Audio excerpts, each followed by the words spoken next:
Hey everyone, welcome back for another deep dive with us. This time, we're going to be looking at work-life balance. And I know it's a topic that everyone listening is very familiar with, especially all of our listeners out there who are entrepreneurs. We're going to be looking at an article by Péter Kovács. It's called From Balance to Harmony, Rethinking Work-Life Integration. And really our mission today is to dive into this idea of balance. Hmm. Is that even the right goal for entrepreneurs especially? Yeah. Or are there other things we should be thinking about, like harmony or integration? Yeah, I mean, balance, when you think about it with, work on one side and life on the other side, it's pretty tricky for entrepreneurs. I mean, our work is so much a part of our lives. Yeah, and this article starts out with a really interesting story that I think it kind of sets the stage for a lot of what we're going to be talking about today.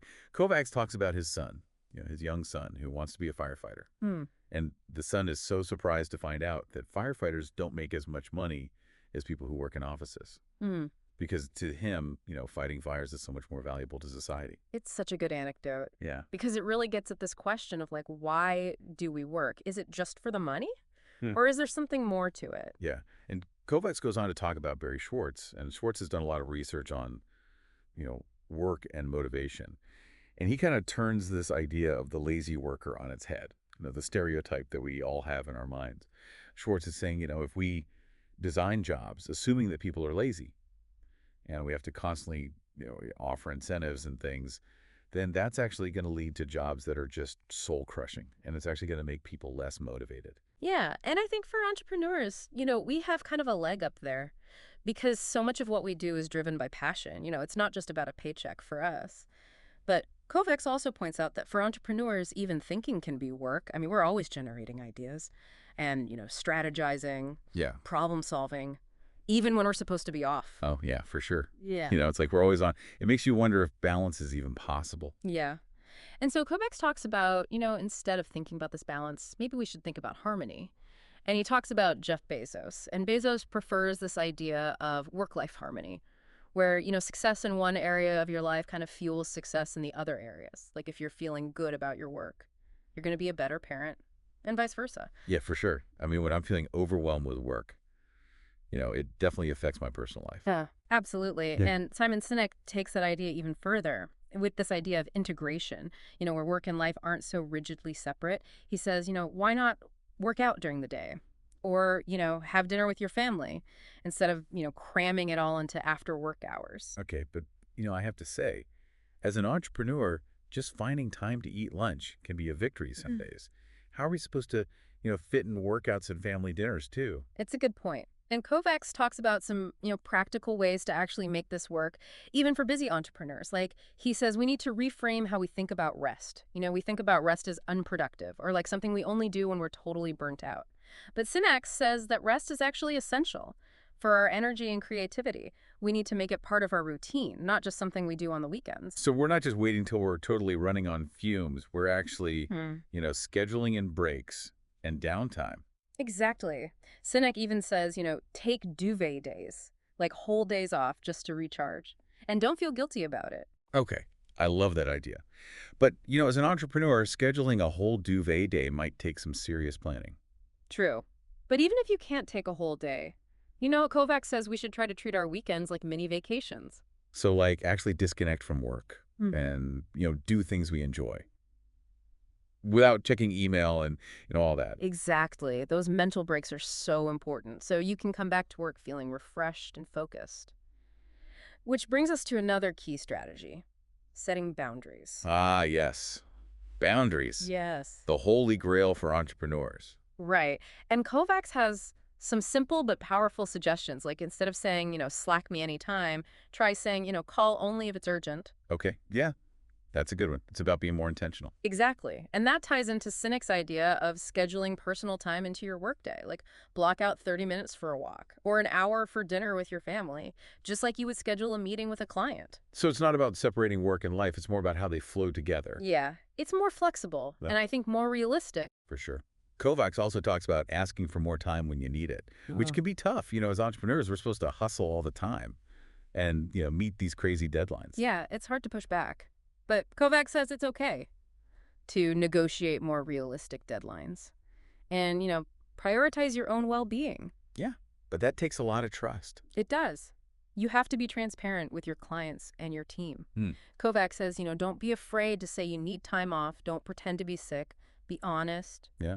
That's how you build a healthy work environment. Right. And it all comes back to self-awareness, which is something Kovacs talks about a lot. So, understanding your own energy levels when you're most productive and knowing your limits. Exactly. It's different for everyone. Okay. I'm definitely getting a lot to think about here. I like this idea of moving beyond this, strict work-life balance and finding a more personalized approach.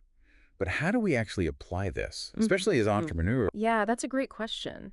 And that's where Kovacs brings it back to Barry Schwartz and his ideas about redesigning work itself. Schwartz says that, our assumptions about work shape the institutions, and then those institutions shape us. So Kovacs is saying we need to create workplaces that foster engagement and autonomy and meaning.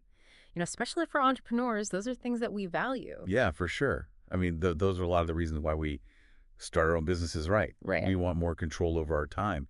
We want to do work that feels meaningful. Right. And Kovacs is saying that, when you have a workplace that values those things, then it becomes easier to achieve this work-life harmony that Bezos was talking about. Oh, yeah, I see that. It's like a cycle. Right. Like when you're doing work that you enjoy and that feels meaningful, it gives you more energy. Yeah. And that makes you a better parent. Your better partner. Yeah. And then when you're feeling good in your personal life, you can bring that energy back to your work. It's an upward spiral. It's Yeah. not like work has to be this, draining thing. Yep. It can actually be energizing. Okay, but for all the entrepreneurs out there listening, Yeah.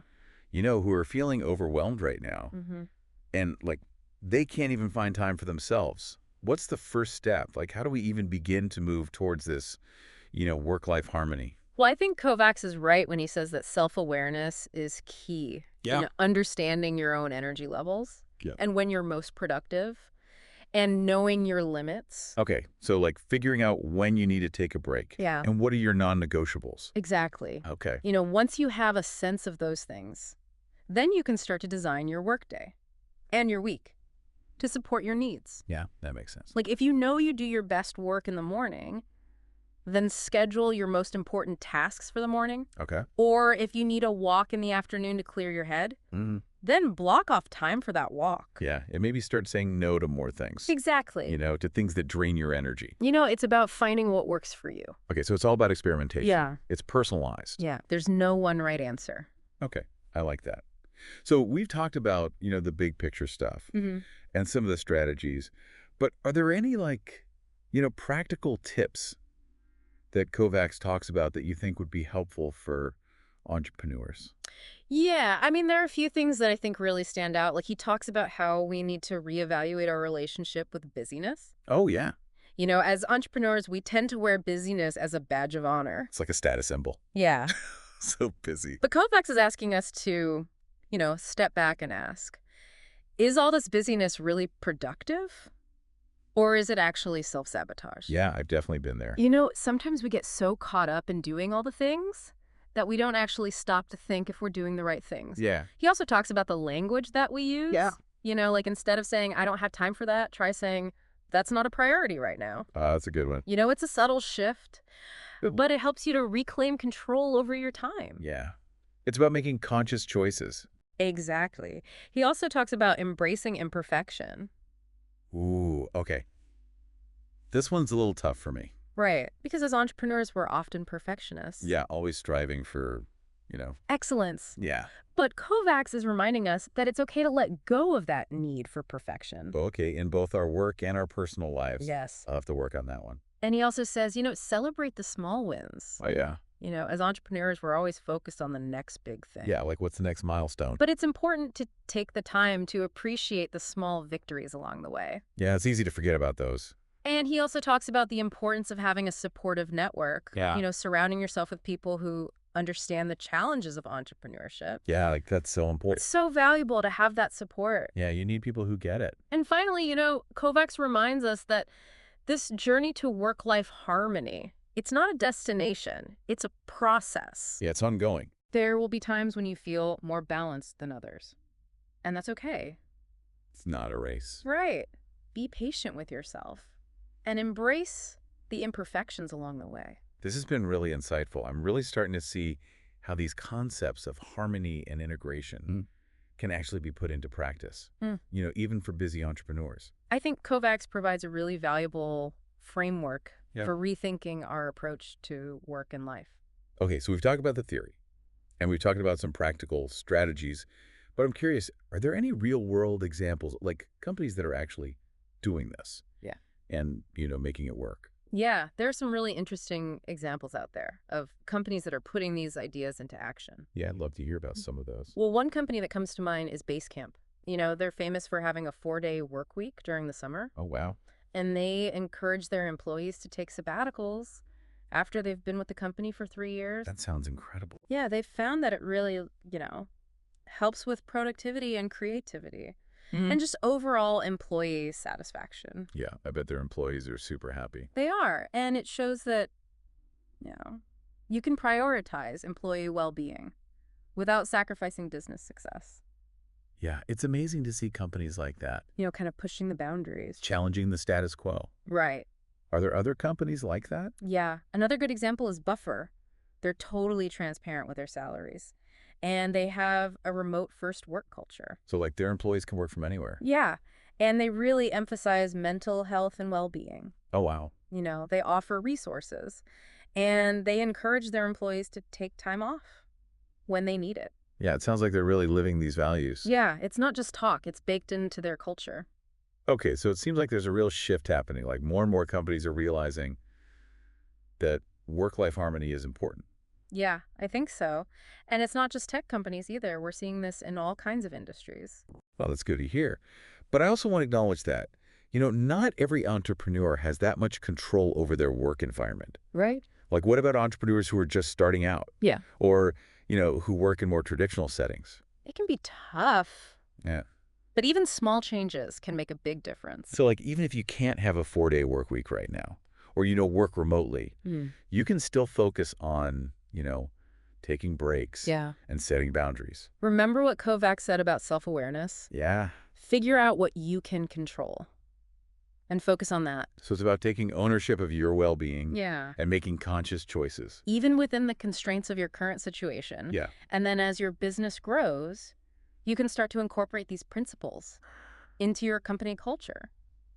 This has been a fantastic deep dive. I think we've all learned a lot about, moving beyond this idea of work-life balance and finding a more holistic approach. I agree. Thank you so much for being here. It's been a pleasure. And for everyone listening, remember, work-life harmony is a journey. Be kind to yourself, experiment, find what works for you. And celebrate your wins. And keep learning. If you're looking for more inspiration, you can check out Péter Kovács' article. It's called From Balance to Harmony, Rethinking Work-Life Integration. And, check out those companies we talked about, Basecamp and Buffer.